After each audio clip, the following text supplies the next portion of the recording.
நெற்றிக்கன் தியான மையம் மலேசியாவுக்கு வருகை தந்த அனைத்து தமிழ் உள்ளங்களுக்கும் வருக வருகவென கூறிக்கொண்டு இன்று இந்த நெற்றிக்கன் தியானத்தின் சிறப்புகளை பற்றி உங்களுக்கு விவரிக்கலாம் என்று எனது குருஜி திரு கோவிந்தராஜ் சுவாமிகள் என்னை படித்ததால் தங்களுக்காக இதோ இந்த நெற்றிக்கன் தியானத்தை பற்றிய சிறு உரை. நன்றி.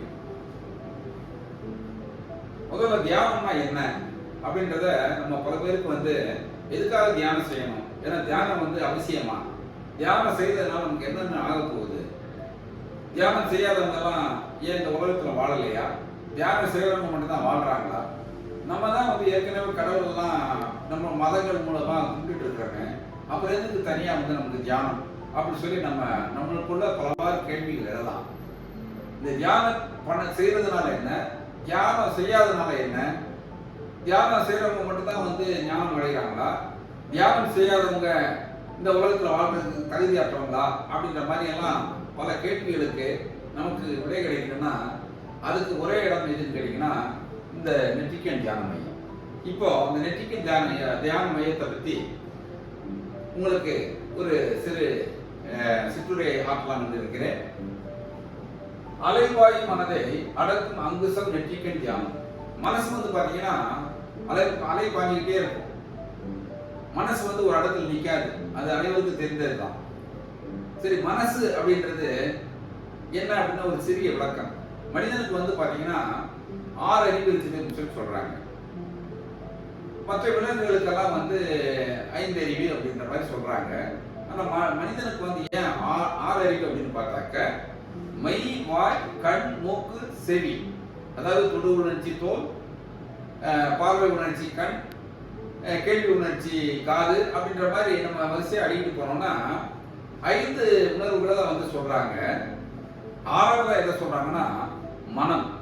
இந்த மனம் விலங்குகளுக்கு கிடையாது, மனிதர்களுக்கு மட்டும்தான் அந்த மனம் இருக்குது. எனவேதான் மனம் கொண்டு நாம் நடப்பதால் நாம் மனிதர் என்று அழைக்கப்படுகிறோம். ஆனா விலங்குகளுக்கு பாருங்க கால்நடைக்கு தான் சொல்லுவாங்க. ஏன்னா விலங்குகளுக்கு மனம் இல்லை. அவங்களுக்கு என்னன்னு கேட்டீங்கன்னா அவங்க ஏற்கனவே ஒரு ப்ரோக்ராம் பண்ண அந்த வழியா அந்த பதிவுகள்ல இருந்து தாய் நாய் என்ன செய்யுதோ அதுதான் அடுத்து நாய்க்குட்டி செய்யும், பூனை என்ன செய்யுதோ அதுதான் பூனைக்குட்டி செய்யும், காக்கா என்ன செய்யுதோ அதே மாதிரி தான் காக்கா குஞ்சு செய்யும். இப்படி வழிவழியா வந்துகிட்டு இருக்குது. ஆனா நமக்கு அப்படி கிடையாது. மனிதன் ஒவ்வொரு நேரத்திலையும் ஒவ்வொரு விதமாக அவனோட சிந்தனைகளையும் செயல்களையும் எண்ணங்களையும் மாற்றிக்கொண்டே இருப்பான். அதனாலதான் நமக்கு மனம் என்ற ஒரு விஷயம் இருக்கிறதுனால தான் நம்ம மனிதர்கள் என்று அழைக்கப்படுகிறோம். எனவே மனம் தான் நமக்கு 6வது அறிவு என்று கூறிக்கொண்டு அடுத்து தியானம் என்றால் என்ன, தியானம்னா என்ன அப்படின்னு பார்த்தாக்க சிந்தனைகளற்ற நிலை என்று அர்த்தம் அப்படின்னு சொல்றாங்க. சிந்தனையே இல்லாம இருந்தா தான் அது தியானம் அப்படின்னு சொல்லி சொல்லப்படுது. ஆழ்ந்த ஓய்வை எடுப்பதற்கும் அதே நேரத்தில் விழிப்புடனும் இருப்பதற்கான வழி தியானம். ஒரு மனிதனுக்கு பாத்தீங்கன்னா பசி உணர்வு, பால் உணர்வு, தூக்கம், இந்த 3 எல்லா மனிதர்களுக்கும் இயற்கையிலேயே படைக்கப்பட்டது. இப்போ எதுக்காக இந்த தூக்கம் அப்படின்னு கேட்டீங்கன்னாக்கா ஒரு மனிதனுக்கு சதா ஏதாவது ஒன்று யோசிச்சுட்டு இருக்கிறான், சிந்தனை பண்ணிக்கிட்டு இருக்கிறான், செயல்கள் செஞ்சுக்கிட்டு இருக்கிறான், இந்த மாதிரி பல விஷயங்கள் இருக்கிறதுனால அவனுக்கு பாத்தீங்கன்னா ஒரு ஓய்வு தேவைப்படுது. அந்த ஓய்வு தேவைப்படுறதுனால தான் அடுத்தடுத்து அவன் இயங்க முடியுது. இந்த ஓய்வை இல்லைனாக்க மனிதனுக்கு அவன் பாத்தீங்கன்னா சோம்பேறியாகவும் அவன் நோய்வாய்ப்பட்டவன் ஆகி சீக்கிரத்துல மடிஞ்சு போயிடுவான். அதனாலதான் என்ன பண்றது, இயற்கையை நமக்கு வழங்கப்பட்டது இந்த தூக்கம். தூக்கம் என்றால் என்ன அப்படின்னு பாத்தீங்கன்னா விழிப்புணர்வற்ற தியானம் தான் தூக்கம். தியானம் என்பது விழிப்புணர்வுள்ள தூக்கம், அப்படித்தான் அதை சொல்றாங்க. ஒரு நபர் அமைதியான மனநிலை பெறுவதற்கும் வாழ்க்கை நோக்கத்தை அடைவதற்கும் தியானம் ஒரு வழி. ஒரு மனுஷனுக்கு அமைதியான மனநிலை வேணும். அடுத்த நிலை அடைகிறதுக்கு பாத்தீங்கன்னா மனசு அலைவாஞ்சிக்கிட்டு இருக்கிற மனசு ஒரு இடத்துல நின்று நம்ம எதுக்காக நம்ம இப்படி ஓடிட்டு இருக்கிறோம், என்ன செய்ய போறோம், நம்ம செய்யறதுனால என்ன ஆக போகுது அப்படிங்கிற கொஞ்ச நேரம் நின்று யோசிச்சா மட்டும்தான் மனசு என்ன அது ஒருநிலைப்படும். அந்த ஒருநிலைப்படுறதுனாலதான் அடுத்தடுத்த கட்டத்துக்கு நம்ம மனிதன் நகர முடியும். அதுக்கு தியானம் அவசியமாக இருக்குது. நாம் சிந்தனையிலிருந்து உணர்வுக்கு பரிணமிக்கும் ஒரு செயல்முறையாகும். அதாவது வந்து சிந்தனையிலிருந்து சிந்திச்சுக்கிட்டே இருக்கிறோம், நிறைய சிந்திச்சுக்கிட்டே இருக்கிறோம். ஆனா தியானம்ன்றது என்னன்னு கேட்டீங்கன்னா, அந்த சிந்தனைகளோட தொகுப்பை உணர்வு மூலமா அதை உள்ளடக்கிறது தான் அந்த தியானம் விஷயம் சொல்லப்படுது.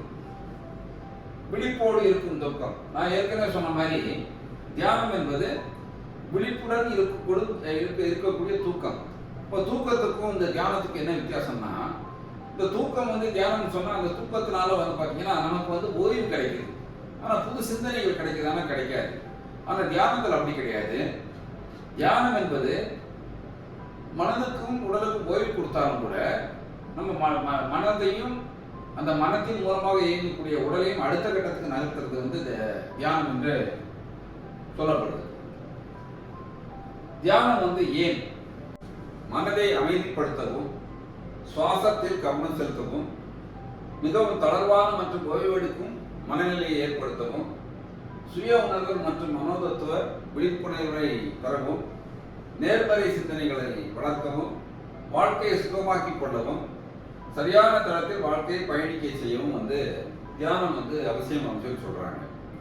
ஒரு தியான மையத்தை திறந்தா அந்த இடத்துல வந்து ஒரு டிஅடிக்ஷன் சென்டரை வந்து க்ளோஸ் பண்ணலாம் அப்படின்ற மாதிரி சொல்றாங்க. ஏன்னா இன்னைக்கு மனிதர்கள் வந்து பார்த்தீங்கன்னா போதைப் பொருட்கள் வந்து மதுவாலயம் அல்லது வந்து ட்ரக்ஸு, கஞ்சா, இந்த மாதிரி பல போதை வஸ்துக்களை பயன்படுத்தி அவங்களே அவங்க வாழ்க்கையை வந்து மாய்ச்சிக்கிறாங்க.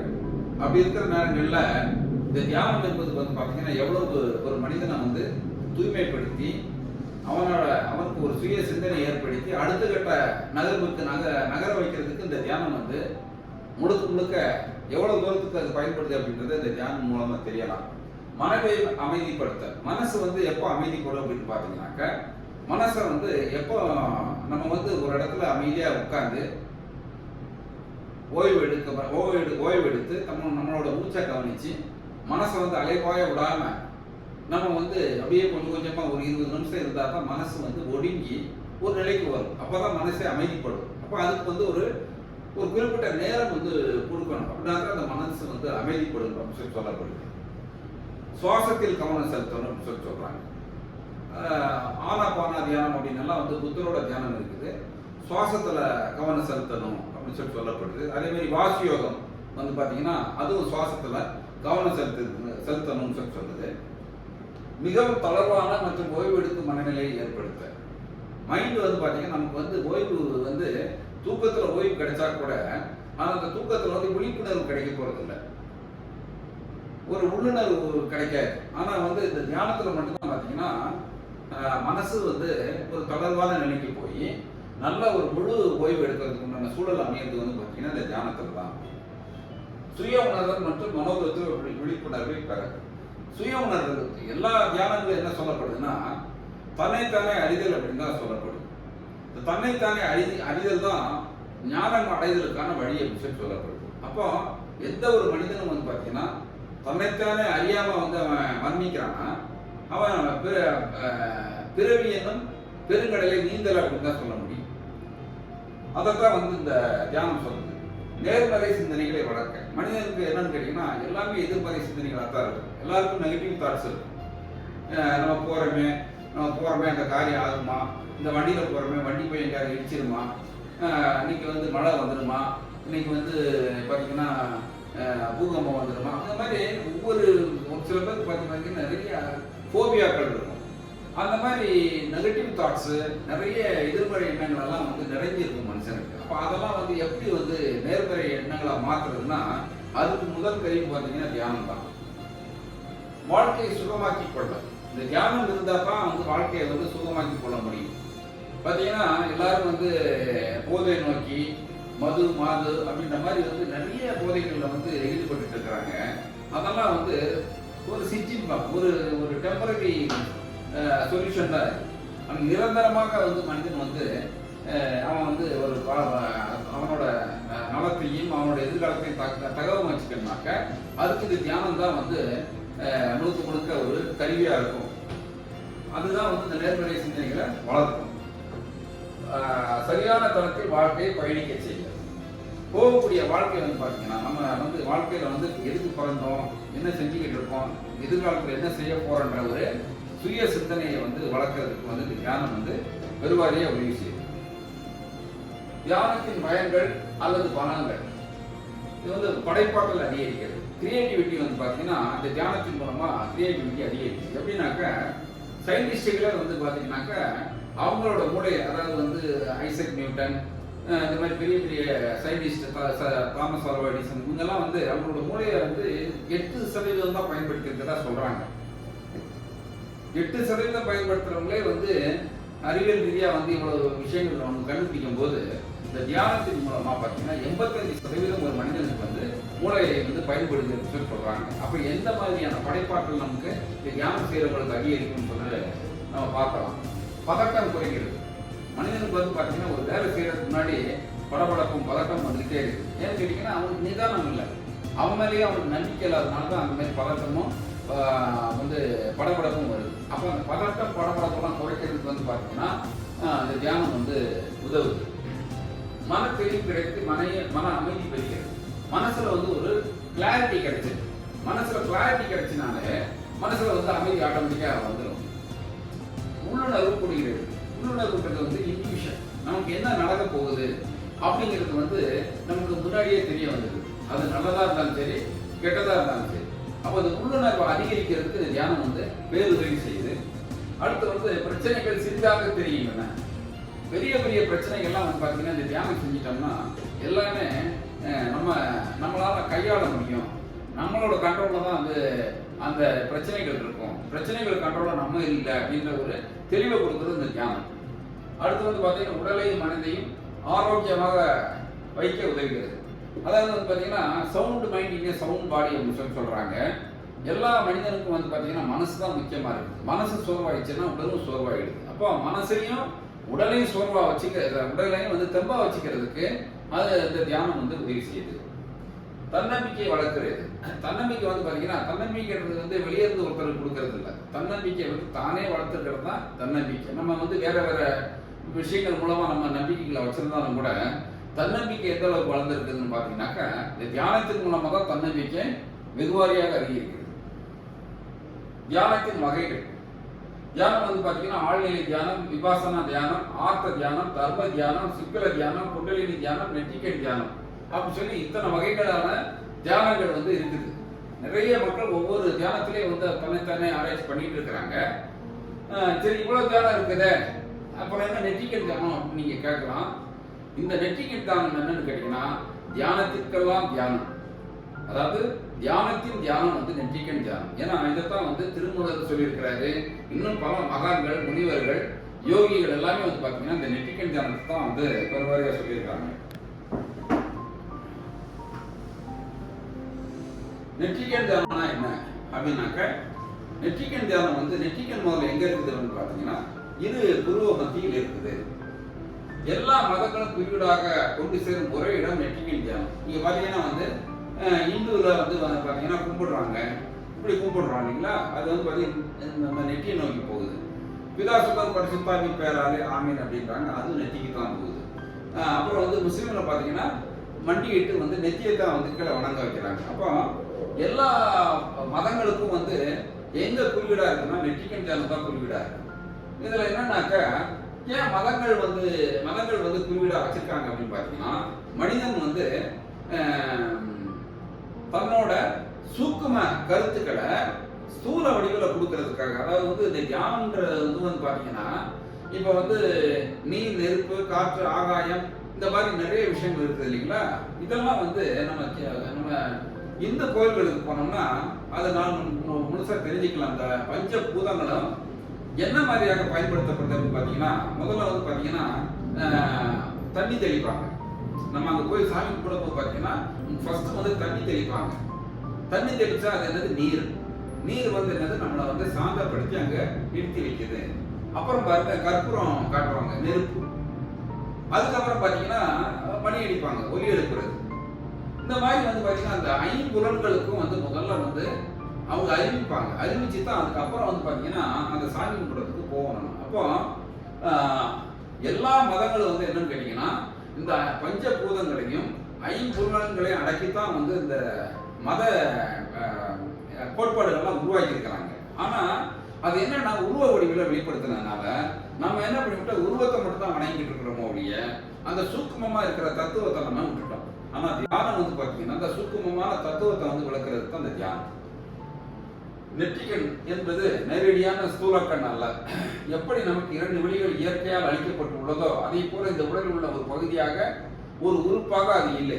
நம்ம பார்த்தீங்கன்னா 2 கண்ணு நல்லா தெரியுது நமக்கு. நெற்றிக்கண் நடுவில் யாருக்கும் நெற்றிக்கண் எங்கன்னா யாருக்கும் சொல்ல முடியும். நெற்றிக்கண் தெரியாது நமக்கு. அப்போ அது வந்து ஸ்தூல வடிவில் இல்லை. அது ஸ்தூலம் என்ன, விசிபிளா இல்லை, பார்க்கறதுக்கு நமக்கு நேரடியாக தெரியாது. அப்போ வந்து இது சூக்குமமா உள்ள இருக்குது. அது இந்த பிரபஞ்சம் முழுவதும் கொண்டதாக இருக்கிறது. இந்த என்னன்னாக்க இந்த நெற்றிக்கண் வந்து பார்த்தீங்கன்னா இந்த 2 கண் நம்ம பார்த்துட்டு இருக்கிற 2 கண்ணையும் வந்து ஊனக்கண் அப்படின்னு சொல்றாங்க. இந்த 2 புருவ மத்தியிலையும் நடுவில் இருக்கிறதுக்கு வந்து ஞானக்கண் சொல்றாங்க. ஏன் அப்படி சொல்றாங்கன்னாக்க இந்த 2 கண்களும் வந்து பொருள் சார்ந்த உலகத்தை பார்த்துட்டு இருக்கு. இந்த பொருள் சார்ந்த உலகத்துல நல்லது கெட்டது பார்க்குது, ஆனா கெட்டது மட்டும் தான் கிரகிச்சிக்குது. ஆனா அந்த ஞானக்கண்ணில் பார்த்தீங்கன்னா நல்லது மட்டும் தான் வந்து அதை எடுத்துக்கும். அப்போ அந்த 2 ஊனக்கண்ணில் பார்க்குற எல்லா விஷயத்தையும் சமப்படுத்துறதுக்கு சரிப்படுத்துறதுக்கு பார்த்தீங்கன்னா இந்த நெற்றிக்கண் தியானம் என்ற ஞானக்கண் நமக்கு அவசியமா இருக்கு. நமக்குள் இருக்கும் ஏதோ ஒன்று இந்த பிரபஞ்சத்தோடு இணைந்திருக்கிறது. அந்த இணைப்பு உச்சிக்கண் என்று அழைக்கப்படும் நெற்றிக்கண் வழியாக தான் அந்த பரிமாற்றம் நிகழ்கிறது. நெற்றிக்கண் திறக்கப்பட்டால் இந்த பிரபஞ்சமானது அதன் வழியே நமக்குள்ளும், நாம் அதன் வழியே இந்த பிரபஞ்சத்துக்குள்ளும் சென்று வர முடியும். பிரபஞ்சத்தோட கனெக்ட் ஆகிறது எதுன்னு கேட்டீங்கன்னா இந்த நெற்றிக்கண் தான். இந்த நெற்றிக்கண் மூலமா நம்ம பயணிச்சோம்னா இந்த பிரபஞ்சத்துக்குள்ளும், இந்த பிரபஞ்சத்துல இருந்து நம்ம பயணிச்சோம்னா இந்த நெற்றிக்கண்ணுக்குள்ளும் போகலாம்ன்றத இது தெளிவுபடுத்துது. இது ஒரு பாலமாகவும் கதவாகவும் ஊடகமாகவும் ஒரு வழியாக இருக்கிறது. நமக்குள் அதுவும் அதற்குள் நாமும் ஒன்றாக கலந்து சங்கமிக்கும் ஒரு இடமாக நெற்றிக்கண்ணானது இருக்கின்றது. இந்த நெற்றிக்கண் வந்து நமக்குள்ள இருக்குது. அந்த நெற்றிக்கண் வந்து அந்த நெற்றிக்கண்ணுக்குள்ள நம்ம இருக்கிறோம் அப்படின்ற மாதிரி இதுவா அதுவான்ற மாதிரி ரெண்டும் ஒன்றாக இணைந்து இருக்குது இந்த நெற்றிக்கண். இதை வந்து என்னன்னா ஞானக்கண் என்று வழங்கப்படுகிறது. அப்போ இந்த ஞானக்கண் வந்து எப்படி நமக்கு தெரியப்படும் அப்படின்னு கேட்டீங்கன்னாக்க நமக்கு வந்து ஒரு குரு தொட்டு உணர்த்தி நமக்கு தீட்சை கொடுத்து இதுதான் அந்த ஞானக்கண் அப்படின்னு சொல்லி அந்த ஞானக்கண் நம்ம உணர்ந்து தினமும் வந்து தியானம் செஞ்சோன்னா நம்ம வந்து தொடர்ந்து தியானம் செய்யும் போது நமக்கு ஒரு விழிப்புணர்வு ஏற்பட்டு நாமளே நமக்கு ஒரு சாட்சியாக இருந்து நம்ம ஞானத்தை அடையலாம் அப்படின்றது அந்த நெற்றிக்கண்ணோட தாற்பயம். ஸோ நெற்றிக்கண் என்னன்னு கேட்டீங்கன்னாக்கா இது வந்து ஒரு சூக்கும வடிவத்தில் இருக்குது, ஸ்தூல வடிவத்தில் இல்லை. இது விளக்குறதுக்கு யாராலையும் வந்து சொல்ல முடியாது. ஏன் சொல்ல முடியாதுனாக்கா இதை உணர மட்டும் தான் முடியும். இந்த உணர்தல் தான் இந்த நெற்றிக்கண். மனிதன் வந்து பார்த்தீங்கன்னா அறிவியல் இருக்குது, சமூகவியல் இருக்குது, வரலாறு இருக்குது, பொருளியல் இருக்குது. ஆனால் உணர்வியல்னு ஒரு விஷயம் இல்லை. அந்த உணர்வியலை உணர்த்துறதுக்கு தான் இந்த நெற்றிக்கண் என்று கூறிக்கொண்டு இந்த நெற்றிக்கண் தியானத்துக்கு வருகை தந்திருக்கு மலேசியா அனைத்து மக்களுக்கும் வருக என்று நன்றி கூறிக்கொண்டு குருஜி திரு பரஞ்சோதி கோவிந்தர் அவர்களிடம் நீங்கள் அனைவரும் தீட்சை பெற்று நீங்களும் உங்கள் குடும்பமும் உங்கள் உற்றார் உறவினர்கள் நண்பர்கள் அனைவரும் நலமோடு வளமோடு வாழ வாழ்த்துகிறோம். நன்றி.